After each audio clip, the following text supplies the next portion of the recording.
ከኦሮሞ ነጻነት ሰራዊት ጋር የሰላም ውይይት እንዲጀመር ተጠየቀ። በተለያዩ የኦሮሚያ አካባቢዎች የሚኖሩ የኦሮሞ ተወላጆች በኦሮሚያ ሰላም ለማምጣት ከኦሮሞ ነጻነት ሰራዊት ጋር የሰላም ውይይት መደረግ እንዳለበት ገልጸዋል። በርካታ የኦሮሞ ወጣቶች በመንግስት አፈናና ግፍ ተማረው የኦሮሞ ነጻነት ሰራዊትን መቀላቀላቸውንም ተናግረዋል።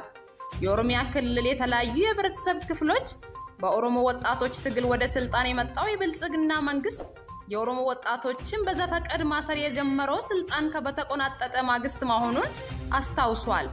የኦሮሞ ህዝብን ጥያቄ ከመመለስ ይልቅ ጥያቄውን ማፈን የመረጠው የብልጽግና መንግስት ከዘፈቀደ እስር አልፎ በርካታ ንጹሃንን ከፍርድ ቤት ትዕዛዝ ውጭ መግደሉንም አስረድተዋል።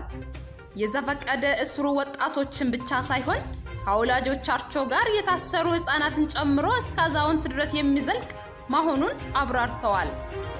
በየጊዜው በኦሮሚያ ሰማይ ላይ የሚያንዣብቡ ድሮኖች በሚያደርሱት ጥቃት የበርካታ ንጹሃን ህይወት እየጠፋ መሆኑን ጠቅሰዋል።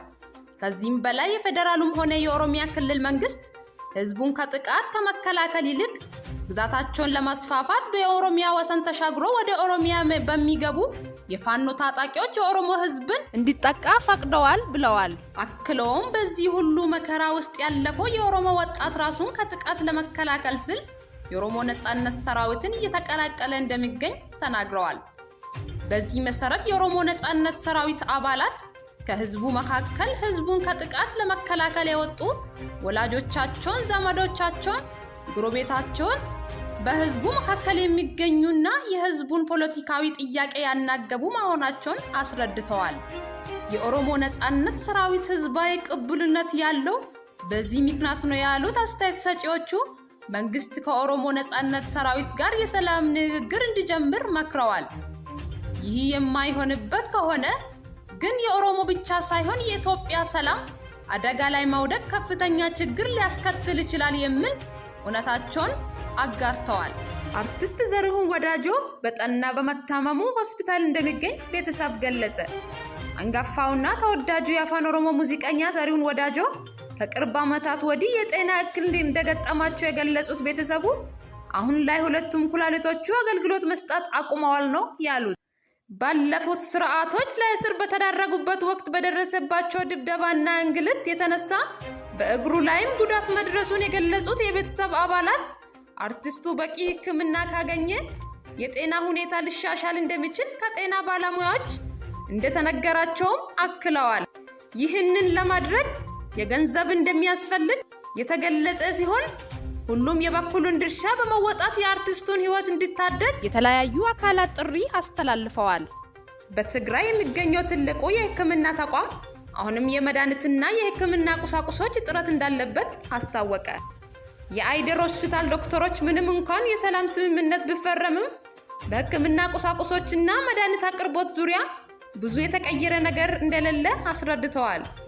አንዳንድ ዓለም አቀፍ ተቋማት የተወሰነ ድጋፍ ቢያደርጉም በቂ እንዳልሆነና የመድኃኒትና የህክምና ቁሳቁሶችን የማቅረብ ኃላፊነት ያለበት የፌደራል መንግስት በመሆኑ ችግሩን ለመቅረፍ የበኩሉን ድርሻ እንዲወጣም ጠይቀዋል።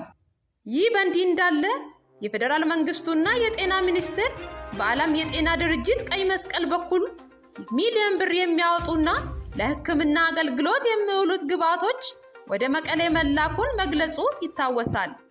እንዲሁም ለህክምና አገልግሎት የሚውሉት ግብዓቶች የተባበሩት መንግስታትን ጨምሮ በዓለም አቀፍ ተቋማት በኩል ወደ መቀሌና በአቅራቢያው ወዳሉ አካባቢዎች መላኩን ተናግረዋል። ህወሓትን ትጥቅ የማስፈታት ሂደት ሲጠናቀቅ የሽብርተኝነት ፍርጃ ተነስቶ ክስ እንደሚቋረጥ ተነገረ። በደቡብ አፍሪካ በተደረሰው የሰላም ስምምነት መሰረት የህወሓትን ታጣቂዎች ሙሉ በሙሉ ትጥቅ የማስፈታት ሂደቱ ጫፍ ሲደርስ በህወሓት ላይ የተጣለውን የሽብርተኝነት ፍርጃ እንደሚነሳ እንዲሁም በህወሓት ከፍተኛ አመራሮች ላይ የተከፈተው የወንጀል ክስ እንደሚቋረጥ ተገለጸ። ከህወሓት ጋር የተደረሰው የሰላም ስምምነት አስመልክቶ ባለፈው ሳምንት ለተቃዋሚ ፓርቲዎች አመራሮች ገለጻ ያደረጉት የጠቅላይ ሚኒስቴሩ የብሔራዊ ደህንነት ጉዳዮች አማካሪ ሬድዋን ሁሴን የተደረሰው የሰላም ስምምነት ለማዝለቅ በቀጣይ የሚከናወኑ ተግባራት መካከል አንዱ በህወሓት ላይ የተጣለውን የሽብርተኝነት ፍርጃ ማንሳትና ክስ ማቋረጥ እንደሆነ ተናግረዋል። ሬድዋን ይህንኑ መረጃ አርብ ታህሳስ 21 ቀን 2015 ዓ.ም ለሕዝብ ተወካዮች ምክር ቤት አባላት ከህወሓት ጋር የተደረሰውን የሰላም ስምምነት አፈጻጸሙን በተመለከተ ገለጻ ባደረጉበት ወቅት መናገራቸውን የምክር ቤቱ ምንጮች ለሪፖርተር ገልጸዋል። ሬድዋን ለተፎካካሪ ፓርቲዎች አመራሮች ገለጻ ባደረጉበት ወቅት የትጥቅ ማፍታት ሂደት ጫፍ ሲደርስ ለፖለቲካ ሂደቱ በር መክፈት ስለሚያስፈልግ ፓርላማው የሽብር ፍርጃውን ሊያነሳ ይችላል፣ የተመሰረተው የወንጀል ክስ ሂደት እንዲቋረጥ የሚደረገው ሁኔታ ይኖራል ብለው ነበር። ይህ የሚደረገው ሰላም ለማምጣት ሲባል እንደሆነ የተናገሩት ሬድዋን ሽብርተኝነት ተብሎ የተፈረጁት የወንጀል ክስ ከተመሰረተባቸው አካል ጋር ቁጭ ብሎ መነጋገር ስለማይቻል ክስ መቋረጥና የሽብርተኝነት ፍርጃው መነሳት እንዳለበት ገልጸዋል።